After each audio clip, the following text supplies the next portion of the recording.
গাজায় ভয়াবহ আগ্রাসন চালাচ্ছে ইসরায়েল। দখলদার বাহিনীর বর্বর হামলায় অবরুদ্ধ এই উপত্যকায় 4 শতাধিক ফিলিস্তিনি নিহত হয়েছে। এর মধ্যে অধিকাংশই নারী এবং শিশু।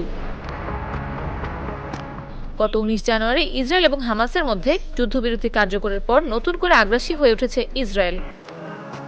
এদিকে ইসরায়েলি প্রধানমন্ত্রী বেঞ্জামিন নেতানিয়াহু সতর্ক করে বলেছেন, গাজায় বিমান হামলার ঘটনা কেবল শুরু। সেখানে রাতভর ইসরায়েলি আগ্রাসনে শত শত ফিলিস্তিনি প্রাণ হারিয়েছে। স্থানীয় সময় মঙ্গলবার সন্ধ্যায় টেলিভিশনে সম্প্রচারিত এক ভাষণে নেতানিয়াহু বলেন, ইসরায়েলি বাহিনী হামাসের উপর ক্রমবর্ধমান শক্তি ব্যবহার করবে এবং ভবিষ্যতে যুদ্ধবিরতি আলোচনা শুধু আক্রমণের মুখে অনুষ্ঠিত হবে। এই ইসরায়েলি প্রধানমন্ত্রী বলেন, গত 24 ঘন্টায় হামাস আমাদের বাহিনীর সক্ষমতা বুঝতে পেরেছে এবং আমি আপনাদের এবং তাদের আশ্বস্ত করতে চাই এটা কেবল শুরু।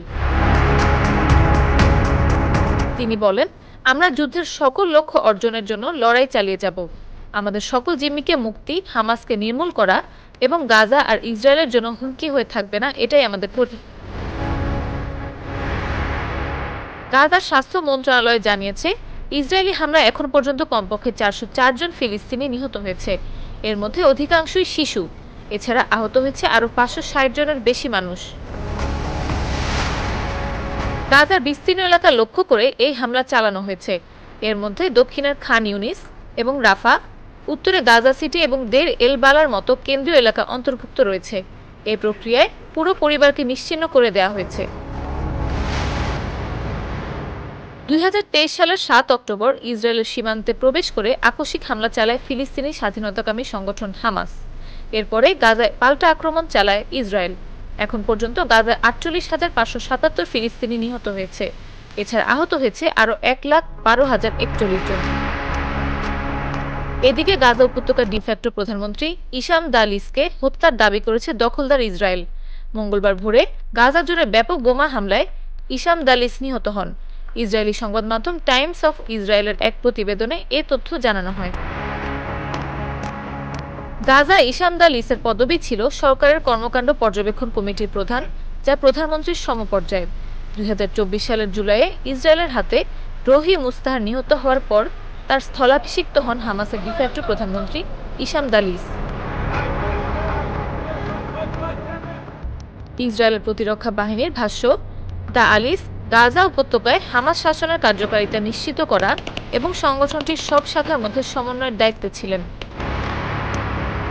আইডিএফ ঘোষণা করেছে, হামাস নিয়ন্ত্রিত গাজা উপত্যকার ডিফ্যাক্টো প্রধানমন্ত্রী ও গোষ্ঠীটির আরও বেশ কয়েকজন শীর্ষ কর্মকর্তাকে হত্যা করেছে তারা। ইসরায়েল প্রতিরক্ষা বাহিনীর দাবি, ইসাম দালিস ছাড়াও গাজার হামাস সরকারের বিচার বিভাগের মহাপরিচালক আহমেদ আল খাত্তা, স্বরাষ্ট্রমন্ত্রী মাহমুদ আবু ওয়াতফা ও অভ্যন্তরীণ নিরাপত্তা বাহিনীর প্রধান বাহজাত আবু সুলতান নিহত হয়েছেন। স্বরাষ্ট্রমন্ত্রী হিসেবে মাহমুদ আবু ওয়াতফা হামাস সরকারের পুলিশ ও অভ্যন্তরীণ নিরাপত্তার বিষয়টি দেখভাল করতেন। এক বিবৃতিতে আইডিএফ জানিয়েছে, বিস্তৃত অভিযানের অংশ হিসেবে তারা মঙ্গলবার ভোর থেকে গাজা উপত্যকার কয়েক ডজন লক্ষ্যবস্তুতে হামলা চালায়। সে সময় তারা হামাসের ওই 4 জ্যেষ্ঠ কর্মকর্তাকে টার্গেট করে হত্যা করেছে।